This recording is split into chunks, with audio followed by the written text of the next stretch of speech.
for Kate.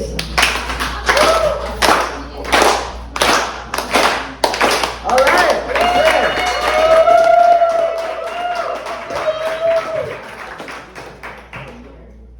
And by the way, if anybody's reading today from papers, I got a music stand with music.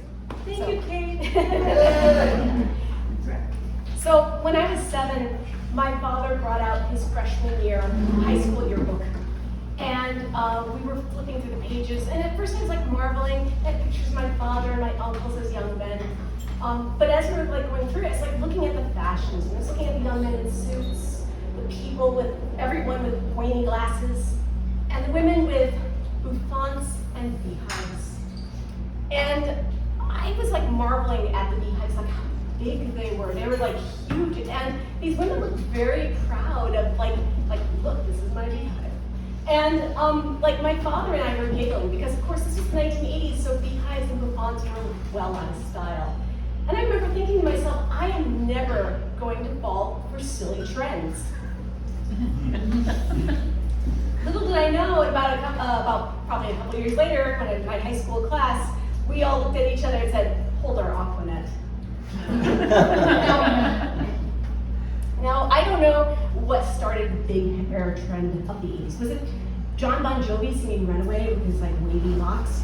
Was it Princess Diana with her like beautiful butterfly cut?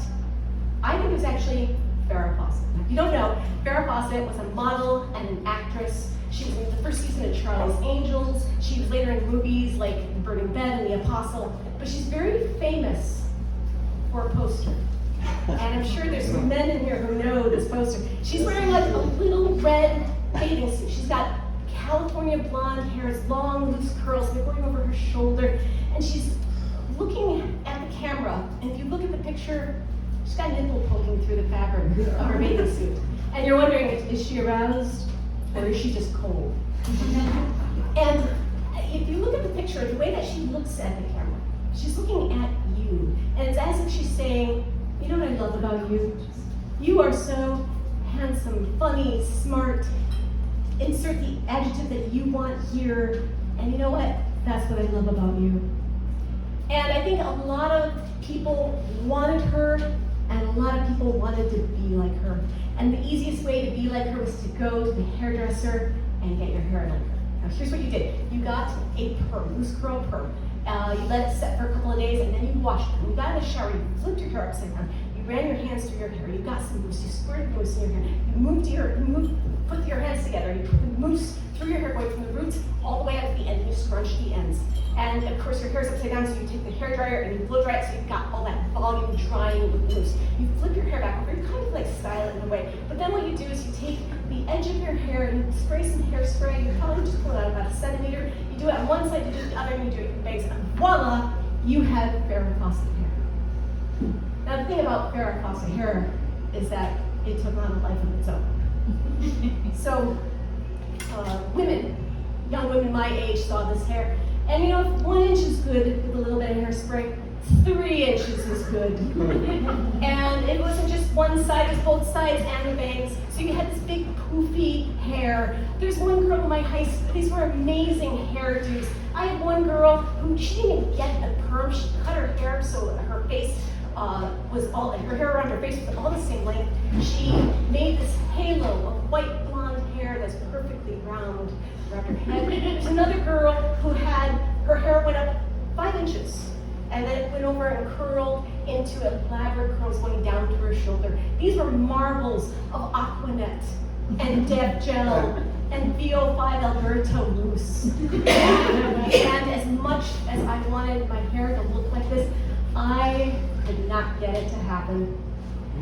Now, I tried a couple of avenues. First, I talked to my mother because my mother, my grandma had a picture of my mother with a bouffant. And I'm like, my mom knows big hair. But my mother's hair, what she always liked, she's from the 1970s, so she liked long, flat, straight hair. Think Cher, of Sonny and Cher in the 1970s. So she did not know how to do 1980s hair. So I tried to do this myself, and I tried to get I couldn't get the volume, the longevity, and the height. So I tried to put my hair out by the edges, and by the end of the day, I just had some like goopy fried strands of hair hanging down around my face. I tried curling my bangs back and then teasing them to make like a globe around my head. But the bangs would lower by the end of the day like a bridge. And they wouldn't stay in there, so I ended up looking like Tintin. You know, I tried to get some friends to help me out, and in gym there was a girl, and she was teasing my hair. She's like trying to get it. She's doing this stuff, and she's scowling. And she eventually looked at me and she said, "I don't know, you just had angry hair." And I thought this was very deep. I had angry hair. Oh, that's amazing. And then I didn't realize that this is kind of a hairdresser's in joke. I tried to tease her hair, but I ended up just pissing it off. So, I was bummed by my junior year in high school. I could not do it. It just ended up looking like a mess every day. And eventually, I got some girls in chemistry who were kind of teasing me. And one of them said to me about my unstyled hair, she was like, "You might as well be wearing a beehive." Beehive. And I thought back to my dad's picture of all the, like my dad's yearbook and all the pictures of the girls with their bouffants and their beehives. And my first thought was, trends come and go. Fashion, it can be trendy or timeless. But, style, real style is about you. It's about how you feel in your skin. And there may be people who are like, "Well, I don't like your style." And you could say, "That's fine. It's not your style, it's mine." And once I got that, I knew I was all in. So what I started doing is I got rid of all the Aquanet and the hairspray. I curled my bangs under Audrey Hepburn. I curled my hair under like Natalie Wood. People would ask me, "Why don't you use Aquanet?" And I would say, "Oh, I'm an environmentalist. I disagree with Aquanet. It's contributing to the ozone layer." And eventually, fashion it changed. In high school, as you get older, you get more responsibilities. So a lot of girls who were getting up at 5 a.m. to have like these mountains of hair were suddenly coming to school because they overslept and they had flat hair. And they just kind of let it go. The nail in the coffin finally was grunge music. Grunge took the airwaves. Flannel, ripped jeans, and unstyled hair became the fashion. Now, like the bouffant and the beehive, big high school hair is only found in yearbooks. And probably about 2006, when my son was probably about 7 or 8, I pulled out my yearbook and I showed him the pictures of the girls.